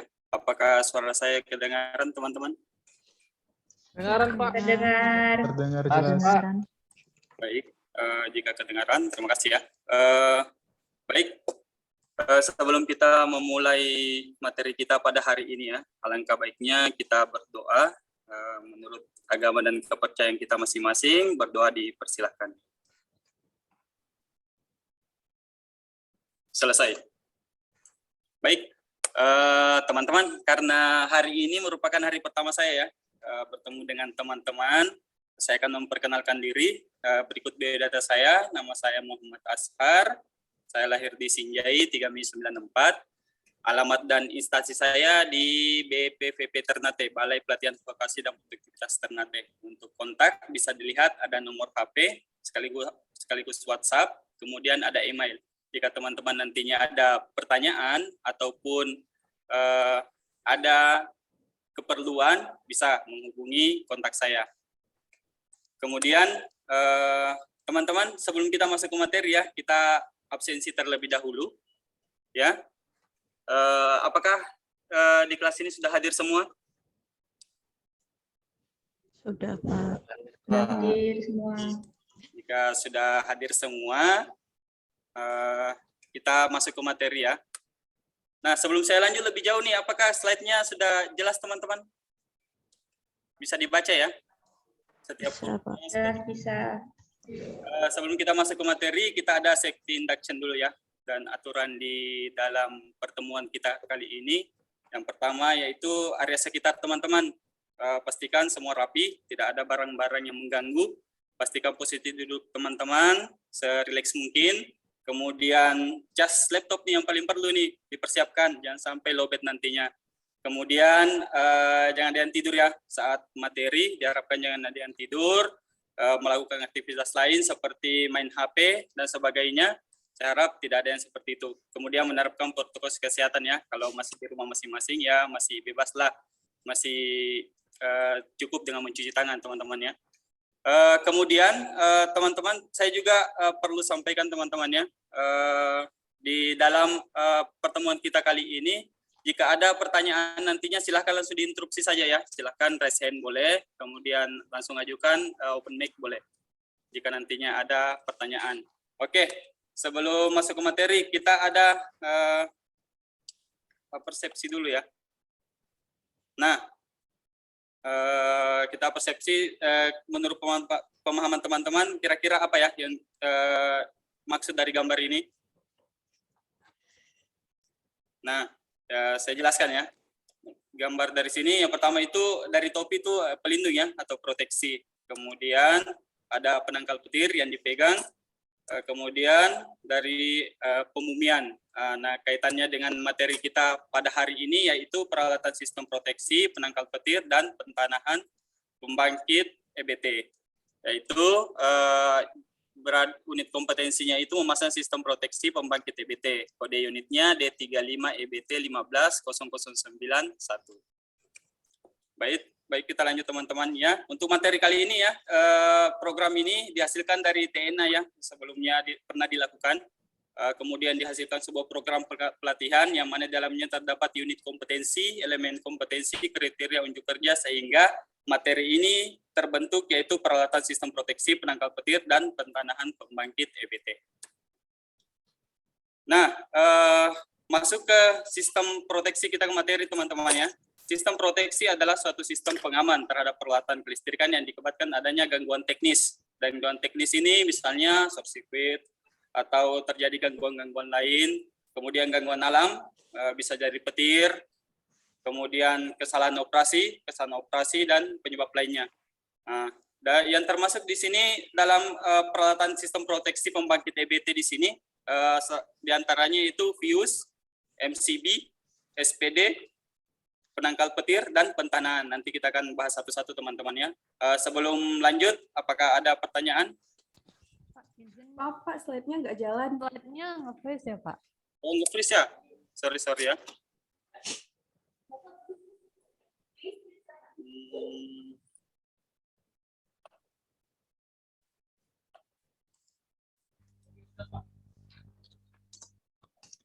Nah, kita tadi sudah di roadmap ya. Nah, oh iya teman-teman, sorry ya lupa ya. Pertama saya jelaskan dulu tujuan dan manfaat dari pelatihan ini teman-teman ya. Diharapkan teman-teman nanti dapat menjelaskan peralatan yang dibutuhkan dalam sistem proteksi, penangkal petir, dan pentanahan. Kemudian apapun manfaatnya, setelah mengikuti pelatihan ini, peserta diharapkan dapat mengetahui jenis peralatan yang dibutuhkan teman-teman ya. Oke, tadi kita sudah bahas sistem proteksi teman-teman ya. Tidak ada pertanyaan ya, jelas ya sistem proteksi. Kemudian macam-macam sistem proteksi yang ada pada pembangkit EBT. Kemudian lanjut teman-teman. Yang pertama itu fuse tadi teman-teman ya. Fuse itu terbagi dua ya. Jenisnya ada fuse AC dengan DC. Jenisnya pun beraneka ragam. Ada yang tabung, ada yang bentuknya seperti pada gambar. Nah, fungsinya ini untuk memutus jika terjadi tegangan lebih atau short circuit ya. Kemudian ada MCB teman-teman. MCB di sini mungkin teman-teman sudah familiar dari MCB ini. MCB di sini gunanya hampir sama dengan fuse tadi. Cuma dia kelebihannya dia bisa memutus dan menghubungkan sistem. Dia bisa sebagai saklar. Selain itu sama, dia bisa juga sebagai pengaman bawaan lebih dengan hubung singkat atau short circuit.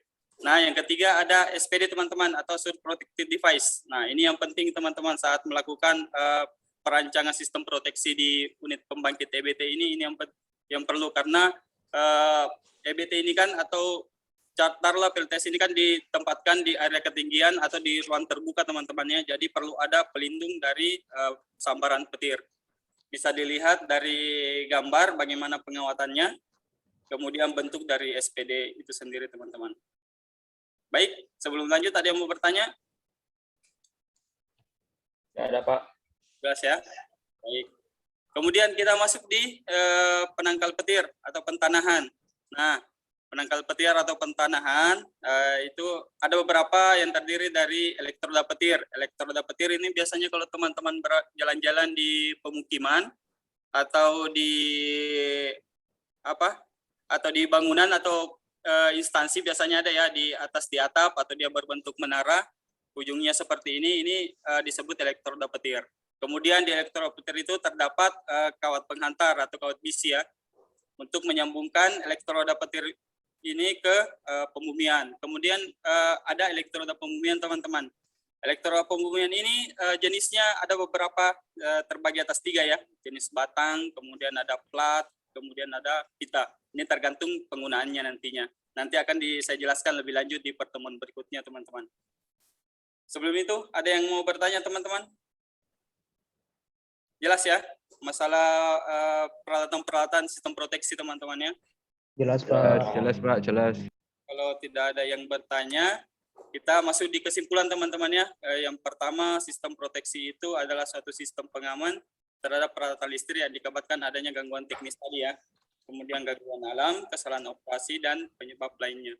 Kemudian yang kedua, peralatan sistem proteksi, penangkal petir dan pentanahan pembangkit EBT itu terdiri dari fuse, MCB, SPD, penangkal petir, kabel besi, dan elektroda pembumian. Ini yang harus teman-teman pahami ya, karena biasanya muncul di evaluasi atau nanti bisa saya tanya kembali nantinya. Baik teman-teman, sebelum kita lanjut ke materi ke pembahasan selanjutnya, apakah ada pertanyaan?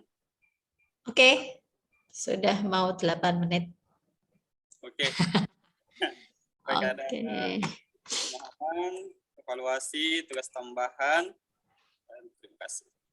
Baik, saya akhiri ya untuk pemaparan hari ini. Bila taufiq walhidayah. Assalamualaikum warahmatullahi wabarakatuh. Waalaikumsalam warahmatullahi wabarakatuh.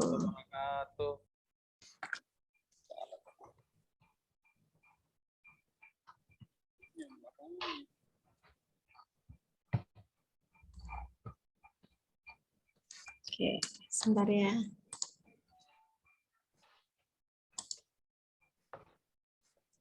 Selanjutnya.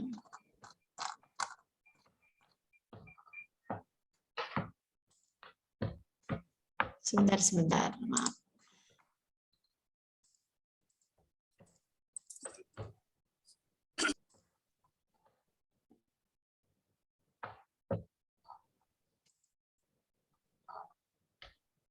Sebentar, ini saya ada salah nih.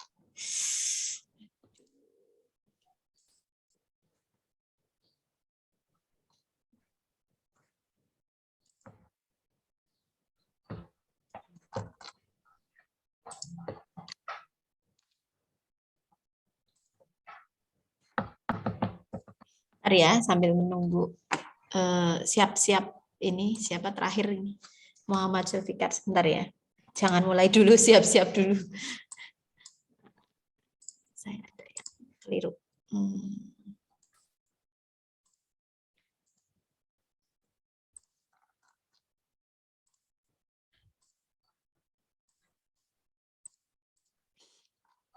Di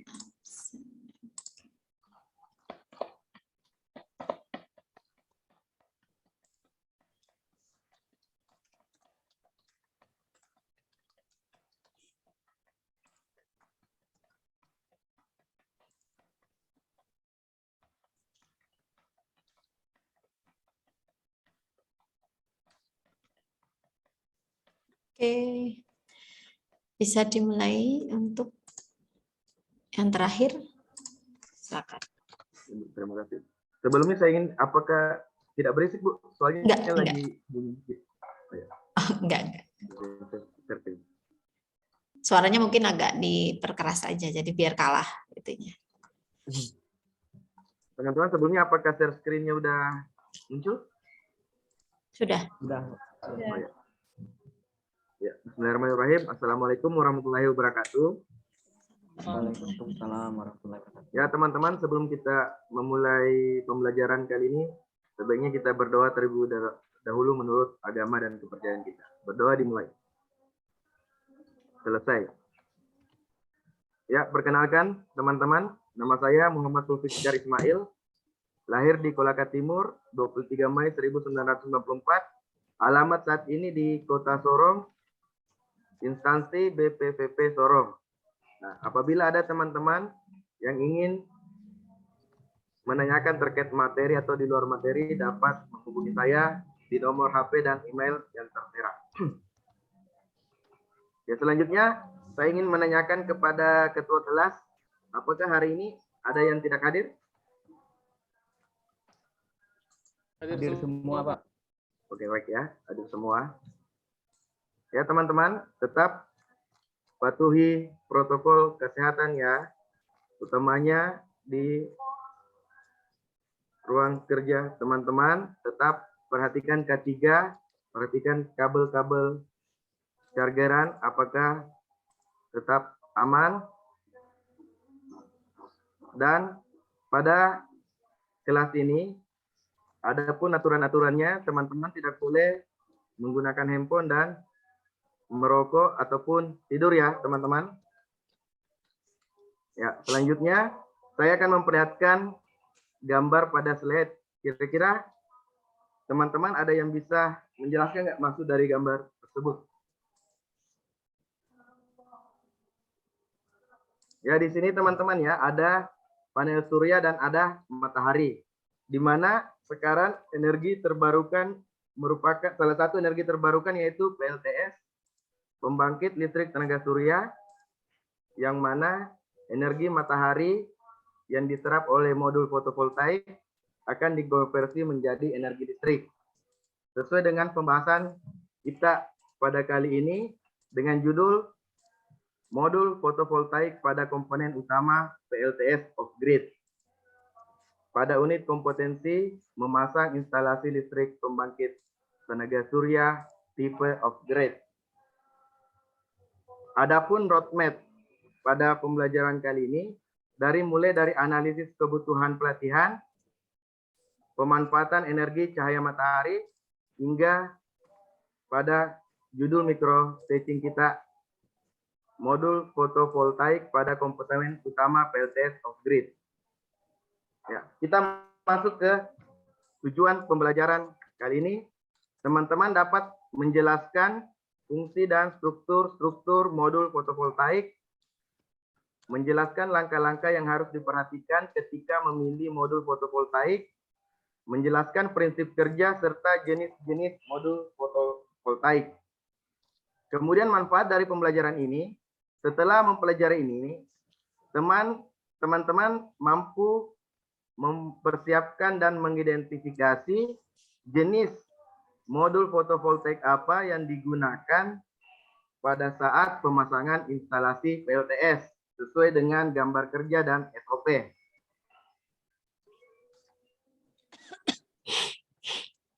Selanjutnya,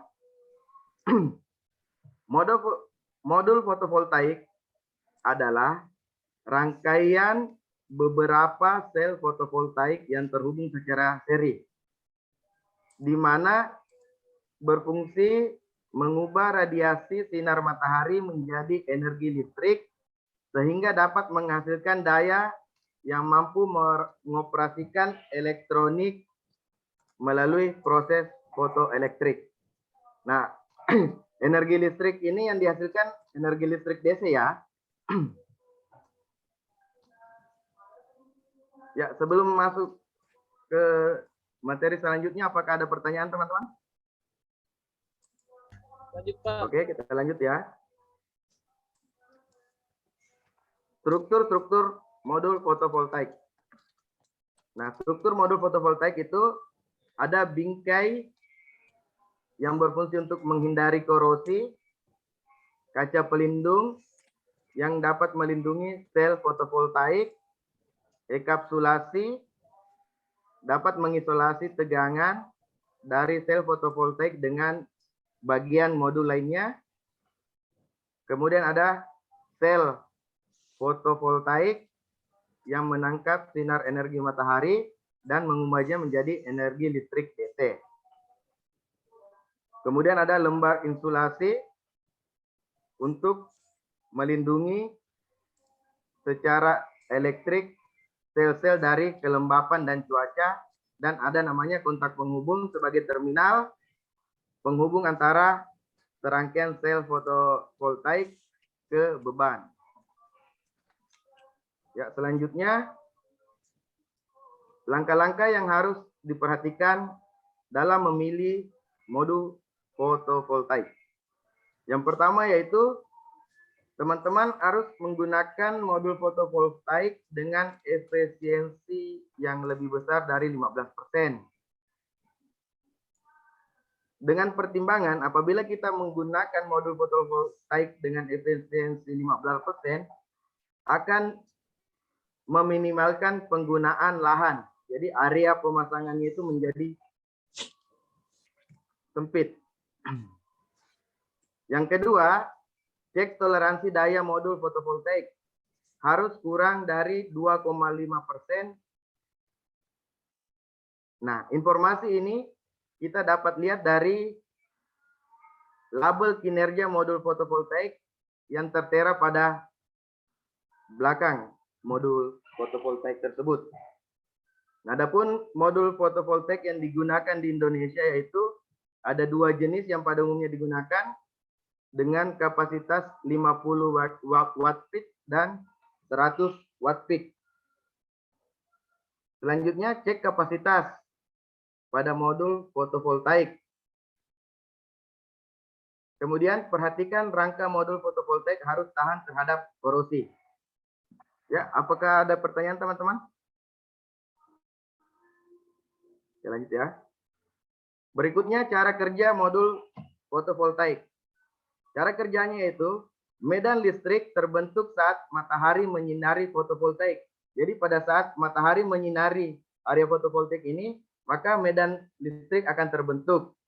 Cahaya yang diserap di zona sambungan antara tipe P atau artinya fasa dan tipe N itu netralnya yang menyebabkan elektron bebas. Jika cahaya memiliki cukup energi, maka elektron akan dapat melewati medan listrik di junction, di mana junction tadi itu ada buat terminal penghubung dan bebas bergerak melalui silikon dan masuk ke sirkuit eksternal. Nah, saat melewati sirkuit eksternal inilah energi dilepas untuk menyalakan beban. Kemudian jenis-jenis modul fotovoltaik. Ada fotovoltaik monokristalin silikon yang terdiri dari silikon yang diiris tipis-tipis dengan menggunakan teknologi khusus Mas. yang memiliki Oke, sudah ya. Oh ya, Bu. Nah, bentar saya lihat aja selanjutnya. Ini sudah 8 menit soalnya. Oh, ya Bu, sorry Bu. Enggak apa-apa. Coba selanjutnya kesimpulan. Oke. Lanjut. Klik selanjutnya. Oke, selanjutnya. Ya, lanjut. Oke. Selanjutnya. Udah, terakhir itu. Oh, terima kasih. Oke. Ya. Nah, sebelum diakhiri nih, sebelum saya akhiri. Catatan umum ya, saya tidak akan membahas satu persatu karena memang di sini saya hanya ingin mengecek pemahaman teman-teman sekalian tentang langkah mengajar dan kemarin struktur di session plan ya.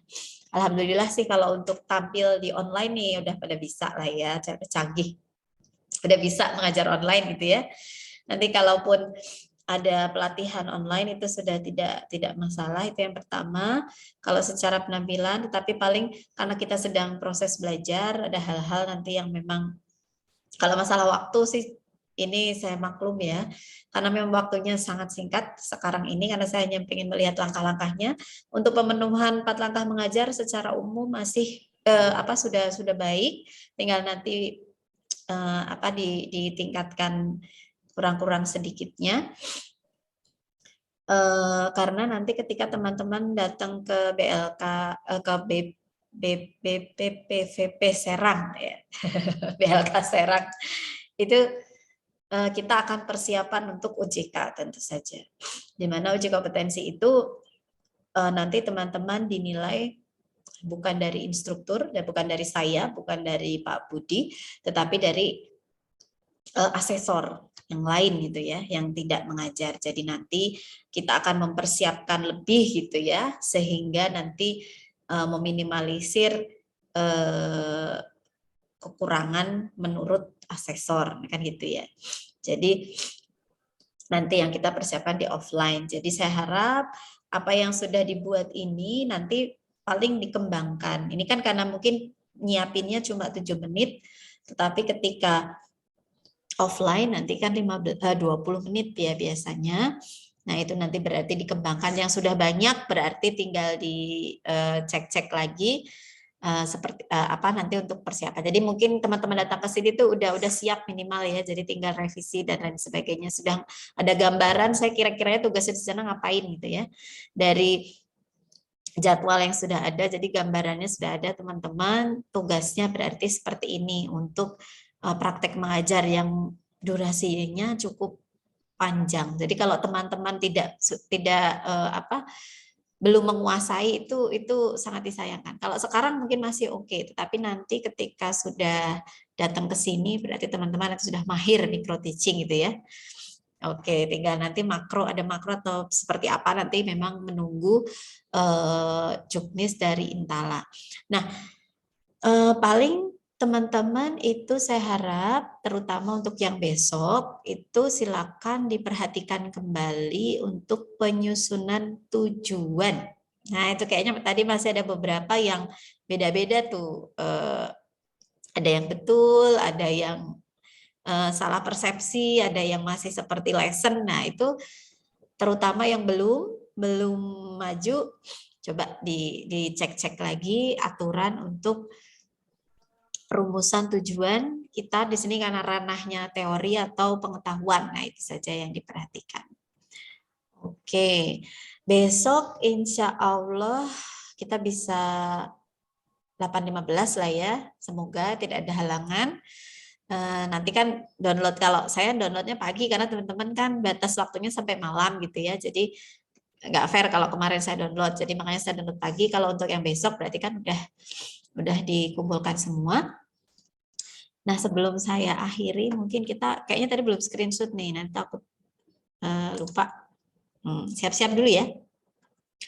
1, 2, 3.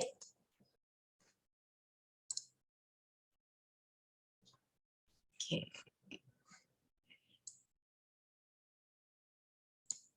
Ya. Saya simpan dulu biar nggak lupa. Ini sekarang hari Rabu, tanggal 6 ya. Oke, mungkin ada yang perlu didiskusikan? Enggak ya kayaknya, udah jelas ya. Udah lihat teman-temannya, udah ada gambaran, tinggal dicek-cek lagi terutama yang besok. Bu, Ya, izin bertanya Bu, boleh. yang di lembar penilaian tadi kan yang paling bawah ada jumlah sama catatan Bu, itu diisi Bu? Oh, nggak usah. Cukup ya dilakukan atau tidak gitu aja, tidak usah. Jadi tanda tangan aja. Oke, gitu ya. Jadi nanti silakan di-share ke teman-teman yang sudah presentasi nanti untuk di-upload. Oke, begitu ya. Terima kasih untuk hari ini. Semoga semuanya sehat sampai ya sehat terus lah ya harapannya. Sampai bertemu besok di jam 8.15. Oke. Bu, Oke, izin gimana? bertanya, Bu. Oke, silakan. Untuk terkait yang session plan yang praktek, itu videonya terakhir kapan Bu dikumpul? Oh iya ya. Kalau besok terlalu cepat ya? Ya kasihan yang besok Bu, kasihan yang presentasi iya, besok. Betul, iya. Berarti ya minggu inilah ya, minggu inilah. Baik Bu. Kan masih ada Jumat ya, minggu ini ya. Jadi nanti saya pesan ke admin batas waktunya sampai minggu lah ya, jam 12 gitu ya. Baik Bu, terima kasih. Iya, sama-sama. Bu, Iya. makasih, Bu. Oke, saya tutup semuanya. Assalamualaikum warahmatullahi wabarakatuh. Selamat pagi, selamat melanjutkan aktivitas teman-teman. Waalaikumsalam. Waalaikumsalam warahmatullahi wabarakatuh. Terima kasih Bu. Ya, sama-sama. Saya end meeting.